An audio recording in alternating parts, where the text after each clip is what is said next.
आयोजन नियोजन या ठिकाणी वरळीला सुद्धा झालेलं होतं आणि मोर्चा सुरू असताना कारण हजारो महिला त्या मोर्चामध्ये होत्या, ट्रॅफिकची कोंडी झालेली होती, हे खरं आहे। आता मोर्चा निघाल्यावर अनेक मोर्चे या ठिकाणी निघत असतात, सगळ्याच पक्षांचे निघत असतात, त्यावेळेला थोडीफार प्रमाणात कोंडी होत असते, हे मान्यच करावं लागेल।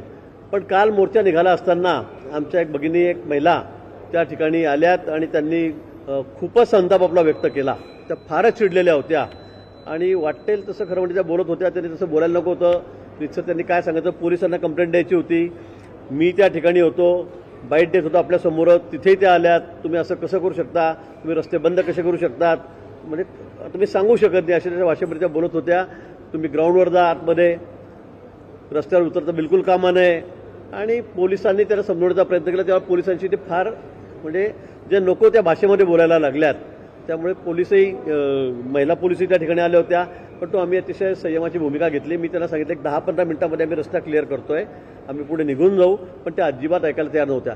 त्या सगळ्या ओघाओघात त्यांनी एक पाण्याची बाटली उचलली, ती फेकून मारली कुठेतरी महिलांच्या मोर्चावर, हेही आपण चित्रीकरण बघितलेलं आहे। आणि म्हणून या ठिकाणी त्यांचा खूपच संताप चाललेला होता। आम्ही त्यांना खूप समजवण्याचा प्रयत्न केला। मी पोलीस भगिनी आमच्या महिला होत्या, अधिकारी त्यांनाही सांगितलं की ठीक आहे, त्यांना चिडू द्या, काही बोलू नका।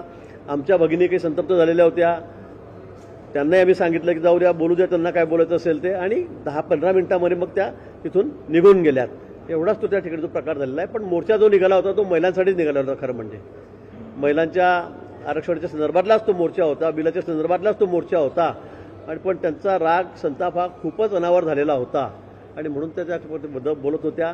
पण यापुढे निश्चित आम्ही अशी काळजी घेऊ। मोर्चा असला, आंदोलन असले की असे प्रकार नेहमी घडत असते, याची आपल्या सर्वांना कल्पना आहे। पण पुन्हा मी सांगेल की पुढच्या वेळी आम्ही या संदर्भामध्ये अधिक काळजी घेऊ। पण त्या ज्या बोलल्यात, मला वाटतं ते काही फार संसदीय भाषेत नव्हत्या। त्यांनी सुद्धा ठीक आहे, त्यांचं म्हणणं होतं, त्यांचा राग होता,